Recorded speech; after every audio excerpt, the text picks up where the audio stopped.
1987년 대만의 56세 엔지니어 모리스 창은 정부 지원금 하나로 반도체 위탁 생산 회사를 세웠습니다. 남들은 미쳤다고 했습니다. 그로부터 39년 이 회사는 전 세계 반도체 공장의 70%를 독점하고 미국에 240조 원을 투자하며 시가총액 1조 7,700억 달러의 괴물이 되었습니다. 그 이름은 TSMC.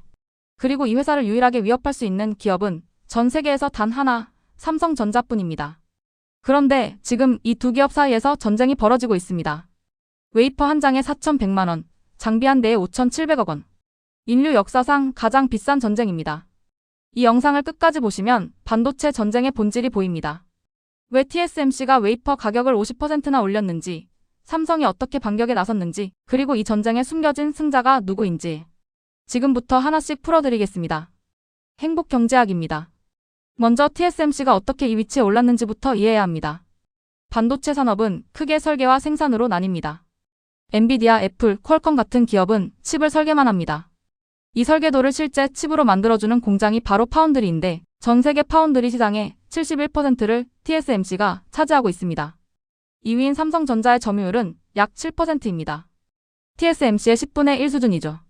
3위 UMC, 4위 글로벌 파운드리까지 합쳐도 TSMC의 절반에도 못 미칩니다.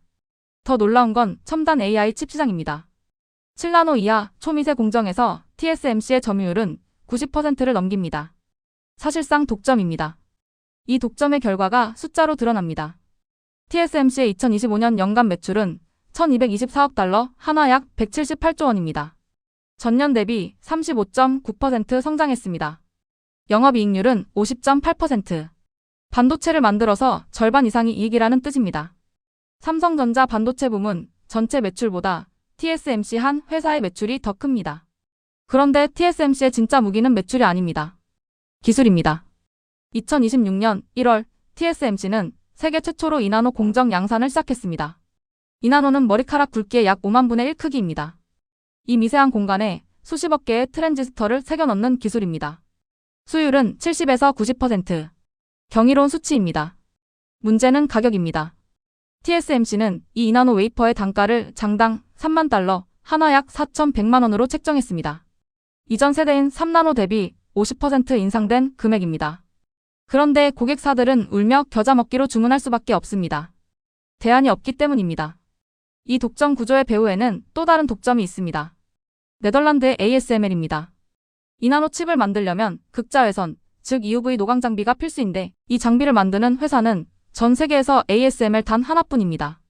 최신 장비 트윈스캔 EX5000의 가격은 대당 3억 5천만 유로, 한화 약 5,700억 원입니다. 이 장비의 무게는 에어버스 A320여 객기 2대와 맞먹고 부품은 10만 개가 넘습니다. 인류가 만든 가장 복잡한 기계라고 불립니다. ASML의 노광 장비 시장 점유율은 100%입니다. 엔비디아의 AI 칩 독점보다 더한 수준이죠. TSMC, 삼성, 인텔 모두 이 장비 없이는 2나노 칩을 만들 수 없습니다. 자, 여기서 충격 강화 문장입니다. 정리하면 이렇습니다. 전 세계 AI의 두뇌를 만드는 칩의 90%를 TSMC가 생산하고 그 칩을 만드는 장비의 100%를 ASML이 공급합니다. 지구상에서 가장 중요한 산업의 공급망이 단 두 회사에 의존하고 있는 겁니다. 이것이 반도체 전쟁의 본질입니다. 전환 문장입니다. 그렇다면 삼성전자는 이 구도를 깰 수 있을까요? 결론부터 말하면 삼성이 움직이기 시작했습니다. 그리고 그 움직임이 심상치 않습니다. 삼성의 반격은 크게 세 가지입니다. 첫째, 2나노 GAA 공정의 수율 돌파. 둘째, HBM사 세계 최초 출하. 셋째, 가격 전쟁. 하나씩 살펴보겠습니다. 먼저 2나노 공정입니다. 삼성전자는 세계 최초로 GAA, 즉 게이트 올 어라운드 트랜지스터 구조를 3나노 공정에 적용한 기업입니다. TSMC보다 먼저 도입했습니다. 그런데 수율이 문제였습니다.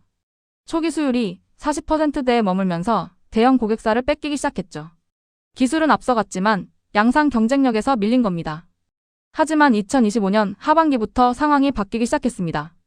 삼성전자의 2나노 GAA 수율이 50%를 돌파하더니 현재 55에서 60%까지 올라온 것으로 추정됩니다. 목표는 70%입니다. 이 수치가 중요한 이유는 수율이 70%를 넘으면 대형 고객사가 안심하고 주문을 넣을 수 있는 기준선이기 때문입니다. 그리고 이 수율 개선은 즉시 수주로 이어지고 있습니다. 퀄컴이 삼성의 2나노 공정을 듀얼 소싱으로 검토하기 시작했고 바이트댄스는 삼성과 자체 AI 칩 위탁 생산을 협상 중입니다.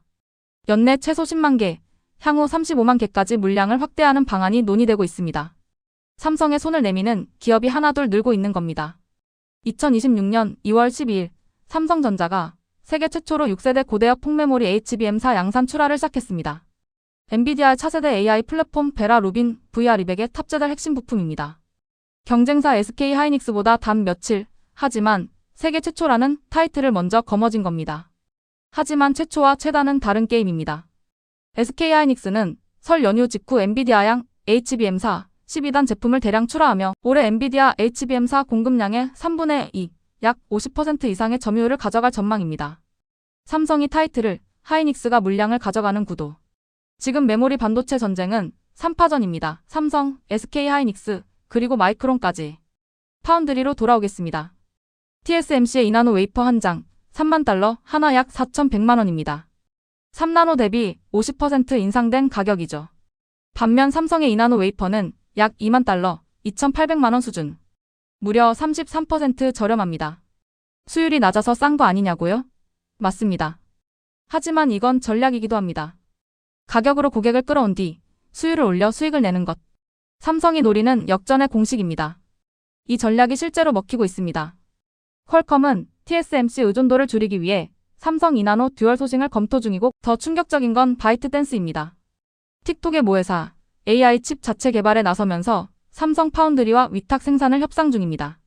물량은 최소 10만 개에서 최대 35만 개. 바이트댄스의 올해 AI 조달 예산만 1,600억 위안, 하나 약 33조 6천억 원 규모입니다. 그런데 이 전쟁에 갑자기 끼어든 제3자가 있습니다. 바로 인텔입니다. 인텔의 18A, 즉 1.8나노급 공정이 2025년 말 양산에 들어갔고 CES 2026에서 첫 탑재 제품 펜서레이크를 공개했습니다. 수율 60%, 동일 주파수 대비 전력 소모 36% 절감. 첫 고객은 다름 아닌 삼성전자 갤럭시북 6에 인텔 18A 칩이 들어갑니다. TSMC-삼성 2강 구도가 3강으로 바뀔 수 있는 변수입니다. 결국 이 전쟁의 심판은 엔비디아입니다. AI 칩 시장 점유율 8,590%, GPU 시장 94%, 시가총액 약 4조 6천억 달러. 이 회사가 누구에게 주문을 주느냐가 판도를 결정합니다. 현재 엔비디아의 블랙윌과 루빈 플랫폼 매출 목표는 5천억 달러 이상. 4분기 매출 가이던스만 650억 달러입니다. TSMC가 대부분을 생산하지만 삼성은 HBM4로 메모리 공급자에서 파운드리 파트너로 격을 올리려 합니다. TSMC도 가만히 있지 않습니다.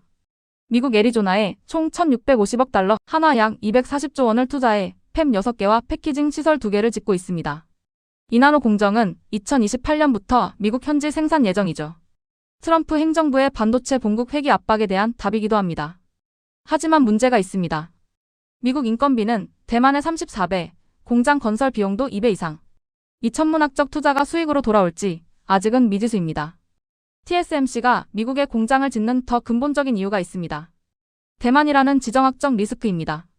2025년 1월 규모 6.4 지진으로 TSMC 공장이 가동 중단됐고 웨이퍼 6만 장이 손상되며 약 1,318억 원의 손실이 발생했습니다.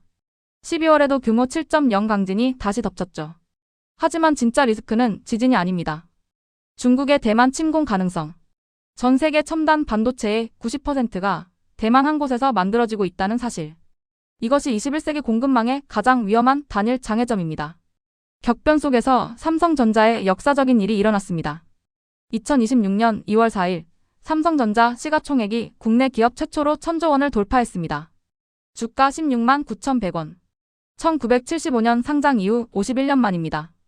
그리고 2월 12일 HBM4 세계 최초 양산 출하 소식에 주가는 18만 원을 넘기며 시총 1,072조 원 신기록을 세웠습니다. 외국인 투자자들이 1월 이후 삼성전자 주식을 대거 매수하고 있습니다. 하지만 냉정하게 봐야 할 숫자가 있습니다. 삼성 파운드리 사업부는 2025년 약 7조 원의 적자를 냈습니다. KB증권에 따르면 이 적자가 2027년에는 1조 8천억 원 흑자로 전환될 전망입니다. 일부 증권사는 2나노 GAA 수율 개선과 바이트댄스 수주가 예상보다 빨리 반영되면 흑자 전환이 2년 이상 앞당겨질 수 있다고 봅니다. 삼성이 노리는 건 단순한 흑자가 아닙니다. 파운드리 시장의 구조적 재편입니다. 반대편을 보겠습니다. TSMC의 시가총액은 2조 달러에 육박하고 있으며 2026년 연간 매출은 전년 대비 약 30% 성장, 1분기만 346억 358억 달러가 예상됩니다. 총 마진 6,365%. 삼성전자 전체 반도체 매출을 TSMC 파운드리 혼자 넘어서는 구조가 유지되고 있습니다. 시총 기준으로도 TSMC는 삼성의 약 2.7배. 격차는 줄고 있지만 여전히 압도적입니다. 여기서 한 가지 생각해 볼 게 있습니다. TSMC와 삼성이 싸우면 진짜 돈을 버는 건 누구일까요? ASML입니다. EUV 노광 장비 시장 점유율 100%. 최신 장비 EXE-5000 한 대 가격이 3억 5천만 유로 약 5,700억 원입니다. 무게만 에어버스 A322대 분량이고 부품 10만 개 이상. TSMC든 삼성이든 이나노를 만들려면 반드시 이 회사의 장비를 사야 합니다. 누가 이기든 ASML은 이기는 구조입니다. 마지막 변수는 중국입니다. 중국의 반도체 자급률은 현재 약 15%에 불과하지만 2027년까지 100% 자급을 목표로 하고 있습니다. 바이트댄스가 삼성의 AI 칩 생산을 맡기려는 것도 미국 제재를 우회하기 위한 전략입니다. 딥시크의 등장으로 중국 AI 시장 점유율은 1년 만에 1.2%에서 30%로 급등했습니다. 미국이 첨단 장비 수출을 틀어막을수록 중국은 자체 반도체 생태계 구축에 더 사활을 겁니다.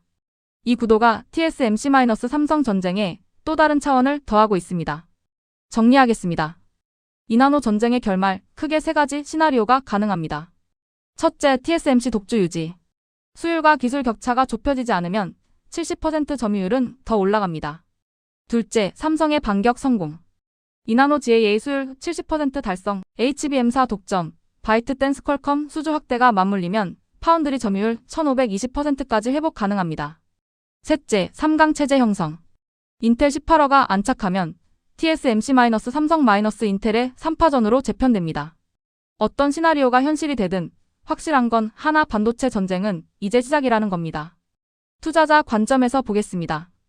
TSMC는 시총 2조 달러, 30% 연매출 성장, 마진 6,365%. 왕의 프리미엄이 붙어 있지만 대만 리스크라는 할인 요소도 있습니다. 삼성전자는 시총 1,072조 원, 2026년 영업이익 전망 최대 180조 원. HBM사 양산 성공으로 재평가가 시작됐습니다. 그리고 두 회사 다 사야 하는 ASML 매출을 결정하는 엔비디아. 이 네 기업이 지금 반도체 전쟁의 4대 축입니다. 어디에 투자하실지는 시청자 여러분의 판단에 맡기겠습니다. 한 가지 더, 이 전쟁은 우리 일상에도 직결됩니다. 삼성전자와 SK하이닉스는 한국 수출의 20% 이상을 차지하고 코스피 시총의 절반 가까이를 점유합니다. 삼성 파운드리가 살아나면 협력사 수백 개가 함께 성장합니다. 반대로 TSMC에게 완전히 밀리면 한국 반도체 생태계의 축이 메모리에만 쏠리는 구조적 리스크가 생깁니다. 이건 주식 투자 이야기가 아닙니다. 국가 경제의 미래가 걸린 문제입니다.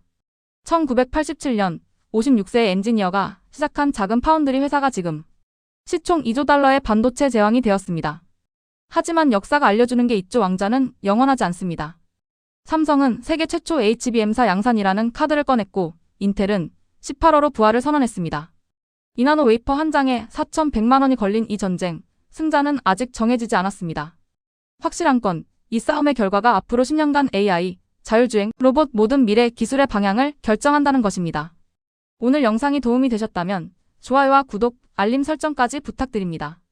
댓글로 여러분의 생각을 꼭 남겨주세요. TSMC와 삼성 어디에 투자하시겠습니까? 행복경제학, 여러분의 경제적 자유를 응원합니다.